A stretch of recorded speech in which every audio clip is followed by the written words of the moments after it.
Dictation start now.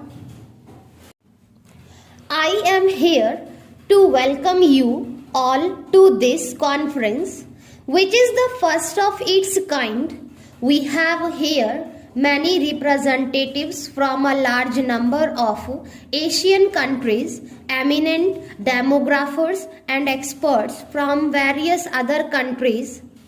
The subjects you are going to tackle are of high importance to all of us.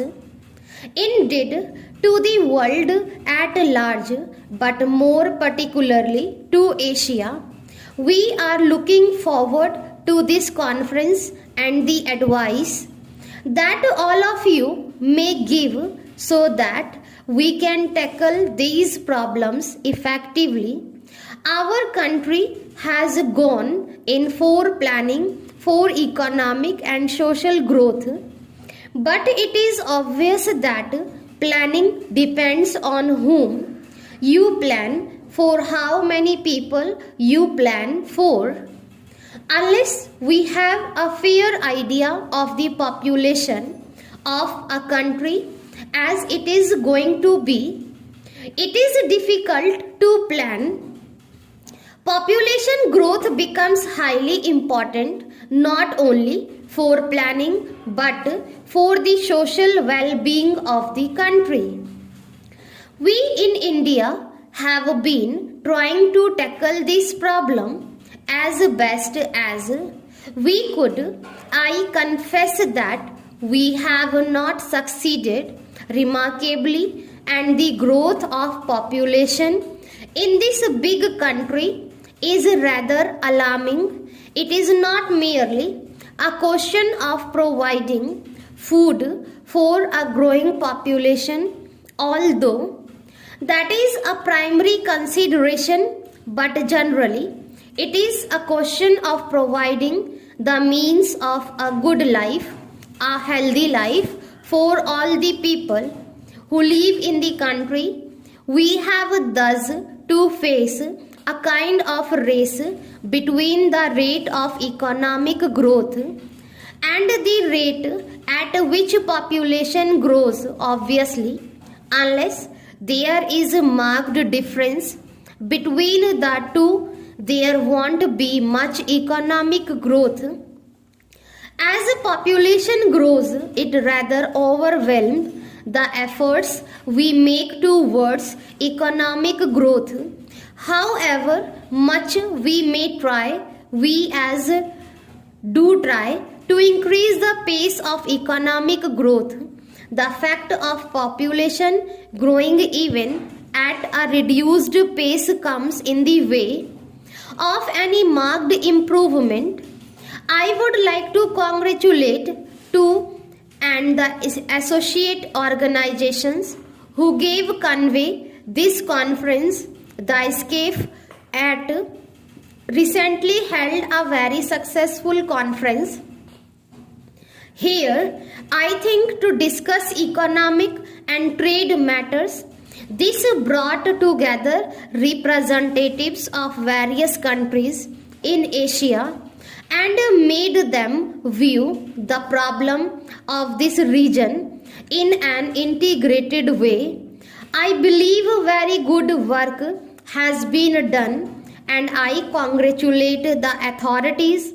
Although we are primarily concerned with food production, there are many other things which affect us as population growth goes on immediately.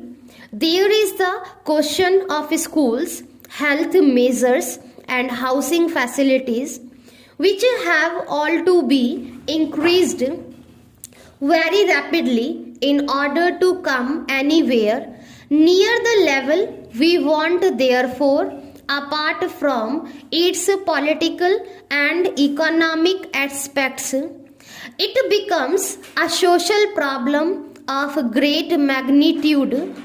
It is fairly well known that countries which are underdeveloped and which are relatively poor appear to have a more rapid population growth. I believe there is a tendency among the affluent countries also to increase their population. This policy may not affect them very much at present, but ultimately it is also bound to affect them in other ways.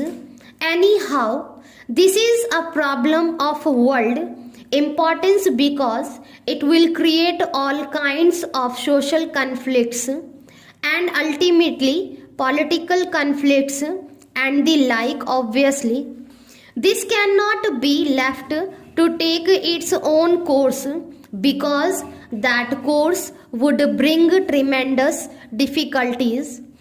In its trail, we have to tackle it with some foresight and with some efforts at planning. In the main, the countries of Asia are most affected by this, and I suppose that all of them have their experience and their suggestion to make. I imagine that Japan has succeeded most in dealing with this problem. We will be glad to have the advice of Japanese experts who have come here on how we should deal with our problem, and other countries will also profit by it. Possibly this conference is the first effort on behalf on the Associated Organization of the United Nations on behalf of the SCAFE to deal with the social problems in this way.